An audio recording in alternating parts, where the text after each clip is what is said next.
নাম তো কি আমার একটু হাই করো। কি কিরম ভাবে হাই। কোথায় যাচ্ছি আমরা? আমরা এখন নিউ ব্যারাকপুর স্টেশনে যাচ্ছি। বলো না। তারপরে যাব ওখান থেকে একভাবে মানে ডাইরেক্ট ট্রেনটায় যাব সোদপুরে গিয়ে। কেন যাচ্ছি? তোমার মাম্মিকে আনতে।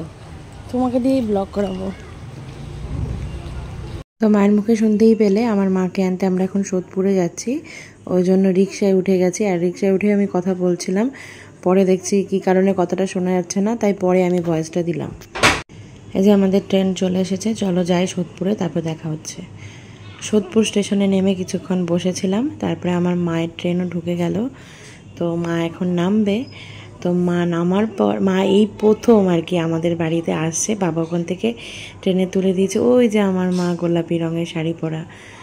তো আগেই গেল, আমরা চলো আগেই যাই। মানে যেটা বলছিলাম, বাবাই প্রথম আর কি মাকে ট্রেনে তুলে দিয়েছে। মা একা আসলো, আমাদেরকে দেখে দেখো মা কি খুশি। তো দুই বিয়ান বলবো না, দুই দিদির দেখা হলো, দিদি বোনের। তো দুজন এবে যাই খুশি। চলো এবার মাকে নিয়ে যাওয়া যাক। মায়ের সাথে দেখা হওয়ার পর এখন আমরা সোদপুরে ঘোরাঘুরি করছি বাজারে। ওই যে সামনে মা হাঁটছে, এই যে আমার মা।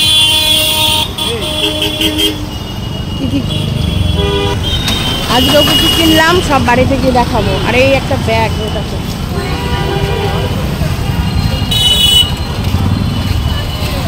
মাকে নিয়ে বাড়ি ঢোকার আগেই আমাদের বাড়ির কাছেই এক জায়গায় রথের মেলা হচ্ছিল। তো কালকেই রথের মেলাটা শেষ, মাকে বললাম চলো না একটু ঘুরে আসি। তো সেই নিয়ে মাকে নিয়ে একদম বেরিয়ে পড়েছি রথের মেলা দেখবো বলে। খুব ছোট একটা জায়গার মধ্যে হচ্ছে, তবে ভালো। তো এই দিদিটা যে দেখতে পাচ্ছ, এই দিদিটার বাড়ি হচ্ছে আমাদের যে সমুদ্রগড়ের পাড়াতে বাড়ি। এই হচ্ছে দিদির মেয়ে। আর এই দিদি খুব সুন্দর, খুব সুইট। তো আমি ছোটোবেলায় দেখেছি, সেরকমভাবে পরিচয় না, মা বাবা চিনতো। একদিন স্টেশনে দেখা হয়েছিল, দিদিও নিউ ব্যারাকপুরের টিকিট কাটছিল, আমিও তাই। তখন জানলাম দিদির এইখানে বিয়ে হয়েছে। আর এই যে আমি রথের মেলা থেকে কী কী কিনলাম সেটা দেখাবো। আর পাঁপড় খেতে খেতে বাড়ি যাচ্ছি। চলো গল্পটা দেখাই।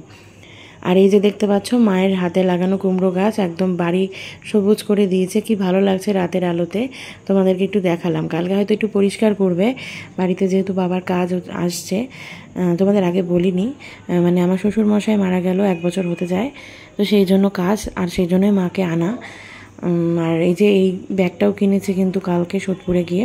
আজকে তোমাদেরকে সব দেখাচ্ছি। আর চলো ওই গল্পটা বলি ওই দিদি ভাইয়ের সাথে। তো একদিন টিকিট কাটতে গিয়ে জানতে পারলাম যে দিদির ভাইয়েরও এখানে বিয়ে হয়েছে। তো তারপরে একই ট্রেনে বাড়ি আসার পর আজকে আবার প্রথম দেখা হলো ওই রথের মেলাতে। তাই বললাম একটু ভিডিও করবো, বলছে হ্যাঁ হ্যাঁ করো। তো দিদিভাই নাম্বার এক্সচেঞ্জ করলাম আমরা দুজনে। বললাম তুমি এসো আমাদের বাড়িতে, দিদিভাই বললো তুমিও যেও। আমি অবশ্যই যাব। এইখানে এসে ওখানকার লোকজনকে দেখলে একটা অদ্ভুত একটা আনন্দ হয়। তো এই দেখো দুটো ব্যাগই কিনেছি কালকে সোদপুর থেকে। আর দুটো নাইটি কিনেছি, কাপ্তান নাইটি।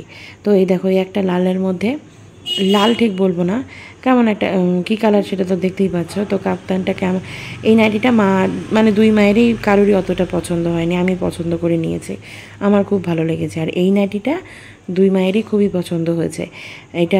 এটা আমারও পছন্দ হয়েছে, তবে ওইটাও আমার ভালো লেগেছে। এটাও কাপ্তান, আর সাইড দিয়ে কিন্তু কালো বর্ডার দেওয়া ছিল আর লাল। তোমাদের কোনটা ভালো লাগছে জানিও। আর টাটা দিয়ে ভাবলাম যে না, টাটা তো দেওয়া যাবে না, আরও কিছু দেখানোর আছে। আর এই দেখো এই মঙ্গলসূত্রটা মেলার থেকে কিনেছি সেই দিনই আসার পথে। আর কিনেছি একটা কানের দুল। তো এই ছিল আজকে আমার কেনাকাটা। তোমাদের ব্লগটা কেমন লাগলো অবশ্যই কিন্তু জানিও। আর এই দেখো এই কানের দুলটা। তো সেই দিনের কেনাকাটা তো তোমাদেরকে দেখালামই। চলো এবার ভিডিওটা এখানেই এন্ড করি, দেখা হবে পরের ব্লগে। আজকের মতো টাটা।